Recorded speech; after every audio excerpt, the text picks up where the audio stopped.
नमस्कार बच्चों, BA second year की क्लास में सभी का स्वागत है।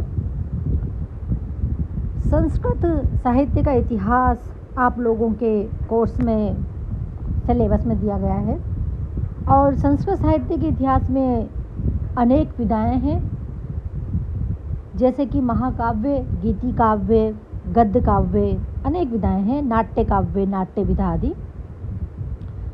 तो यहाँ पर साहित्य शास्त्र की अन्य सभी जो विधाएं हैं वो दृश्य काव्य है और नाट्य विधा जो है उसका विशिष्ट महत्व है क्योंकि वो श्रव्य काव्य की श्रेणी में आता है और इसीलिए नाट्य विधा को जो है कवित्व की चरम सीमा मानकर आचार्यों ने कहा है नाटकांतम कवित्वम।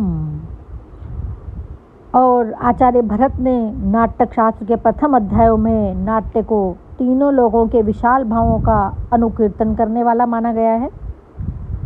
इस प्रकार से नाटक या नाट्य शास्त्र जो है वो संस्कृत साहित्य की एक बहुत ही प्रसिद्ध विधा है और काफ़ी नाटकों की रचना यहाँ पर की गई है। जहाँ तक इसके उत्पत्ति एवं विकास की अगर हम बात करते हैं तो निरंतर इसको लेकर के नाट्य साहित्य का उद्भव, उसकी उत्पत्ति कहाँ पर हुई, निरंतर इसको लेकर के हमेशा संशय की स्थिति बनी रही है और विद्वानों में इसको लेकर के मत ऐक्य नहीं है। हम भारतीय परंपरा की अगर बात करते हैं तो वो नाट्य की उत्पत्ति को देवीय उत्पत्ति स्वीकार करते हैं, जबकि पाश्चात्य विद्वानों ने नाट्य के विभिन्न तत्वों और समाज और प्रकृति के विकासशील परिवर्तनों के आधार पर संस्कृत नाट्योत्पत्ति के लिए अलग अलग सिद्धांत प्रस्तुत किए गए।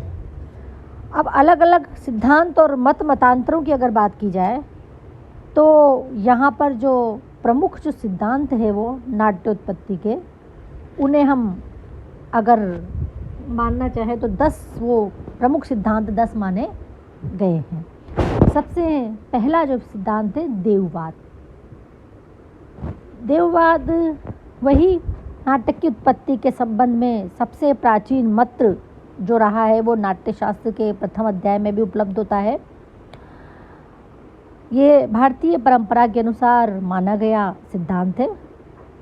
त्रेता युग में वेवस्वर मनवत्तर के आरंभ में भी ब्रह्मा के पास इस प्रकार से एक किरणनायक के निर्माण की प्रार्थना की गई थी। किरणनायक मतलब वही उसका जो नाटक का पात्र होता है और ब्रह्मा जी ने उसे स्वीकार किया और उन्होंने योग में स्थित होकर 4 वेदों का स्मरण किया और वह संकल्प लिया कि 5वें वेद की रचना करता हूँ जो कि धर्म के अनुसार होगा, यशस्वी होगा, उद्देश्यपूर्ण होगा।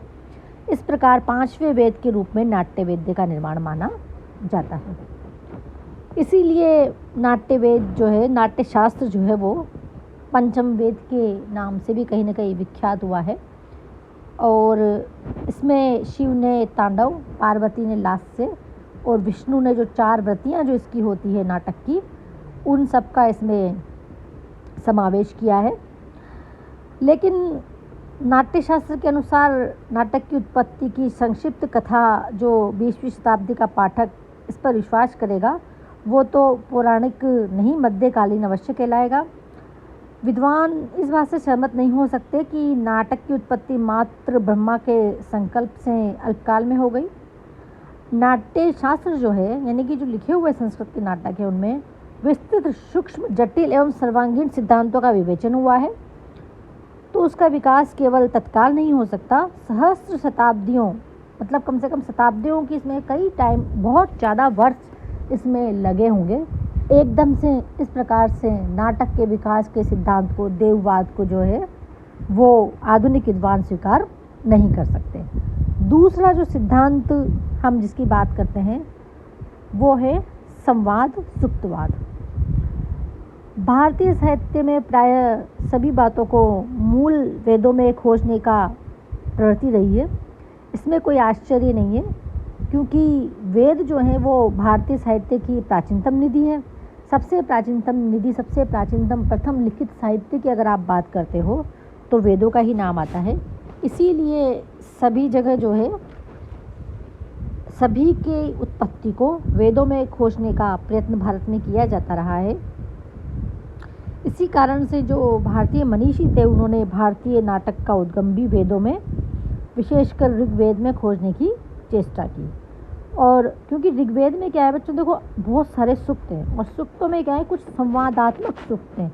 संवादात्मक सूक्त मतलब जहाँ पर आपस में संवाद विवाद बातचीत की जाती है, जैसे कि इंद्र मरुत सूक्त, पुरुरुवा उर्वशी संवाद, यम यमी संवाद, अगस्त्य लोपामुद्रा संवाद आदि आदि।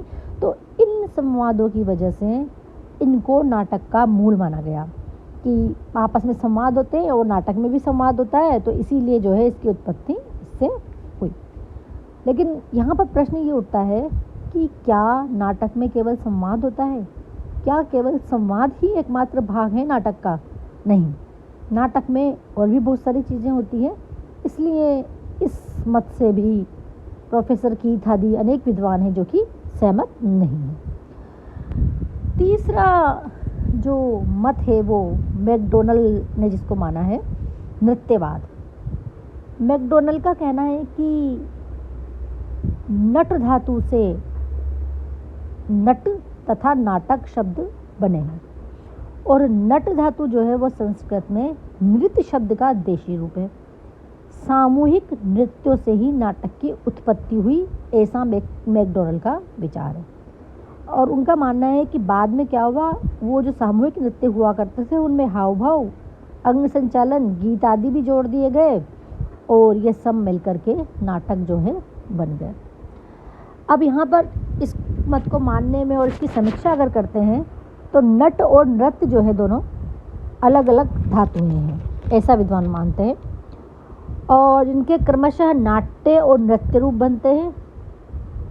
इसके साथ ही जो नाट्य शास्त्रीय ग्रंथ है उनमें नाट्य, नृत्य और नृत्य शब्दों की जो व्याख्या की गई है वो पूर्ण रूपेण अलग अलग है। अतः नाच को ही नाटक का पूर्व रूप मानना ठीक नहीं है, ऐसा बहुत सारे विद्वानों का मत है। इसलिए इस मत को भी प्रोफेसर सीताराम चतुर्वेदी जो थे बच्चों, उन्होंने कहा था कि नाटक में जो है सात्विक, वाचिक, आंगिक, आहार्य चारों प्रकार के अभिनयों की सृष्टि होती है, केवल आंगिक यानी केवल नृत्य ही नहीं होता। इस मत को भी नहीं माना जाता, कहीं ना कहीं विद्वानों द्वारा इसका समर्थन नहीं किया जाता। इसके बाद अगर हम आगे चले तो एक विचार जो है वो पुत्तलिका नृत्यवाद का रहा है। अब पुत्तलिका किसको कहते हैं? पुत्तलिका कुछ नहीं है। पुत्तलिका जो हम कठपुतली के नाम से जिसे सभी जानते हैं कि कठपुतलियाँ होती है, वही पुत्तलिका कहलाती है। तो कठपुतली के नाच से संस्कृत नाटक का स्रोत है और उसका मूल स्थान भारत ही है और यहीं से ये सारे विश्व भर में फैला। इस प्रकार का मत है डॉक्टर पिशेल और उनका कहना है कि महाभारत, कथा सरित सागर, बाल रामायण आदि ग्रंथों का उल्लेख किया है जिसमें पुत्तलिका नृत्य के संकेत प्राप्त होते हैं। तो डॉक्टर पिशेल जो हैं वो संस्कृत नाटकों का आधार जो है वो पुत्तलिका नृत्य को ही मानते हैं। उनका मानना है कि पुतलियों को डोरे से पकड़कर नचाया जाता है और क्योंकि भारतीय नाटकों की उत्पत्ति पुतलियों के नृत्य से हुई है, इसलिए कथा को, सूत्र को जो पकड़ने वाला जो होता है नाटकों में एक सूत्रधार होता है। सूत्रम धारयति इति सूत्रधार। देखो हर नाटक में एक सूत्रधार होता है जो कि उस नाटक को बनाए रखता है, आगे उसके सूत्र को, कथा के सूत्र को पकड़ने में मदद करता है।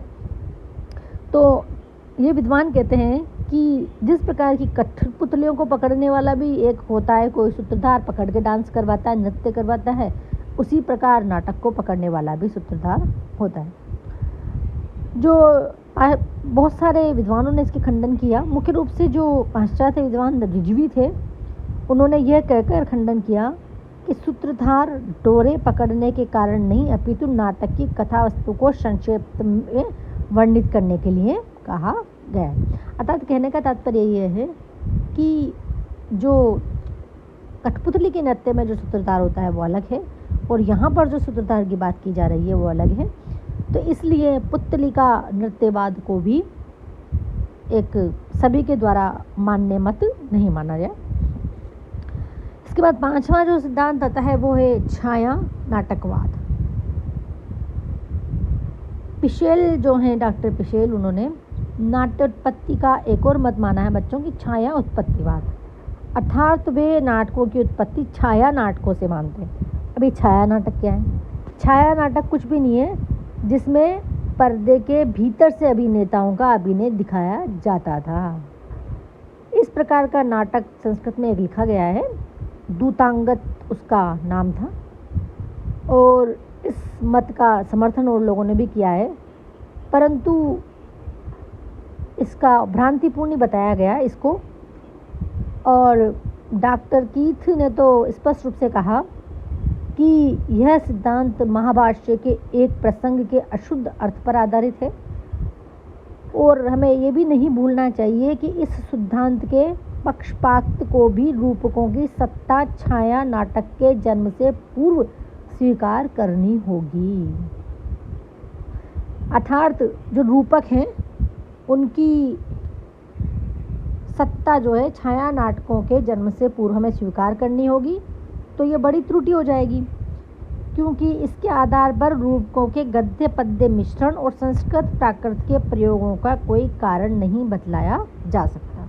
अर्थात अगर पहले से ही थे तो फिर इन सब का कोई कारण नहीं बताया जा सकता। इसलिए इस सिद्धांत को भी विद्वानों द्वारा स्वीकार नहीं किया गया है। इस प्रकार से हमने 4 सिद्धांत आज लिए हैं।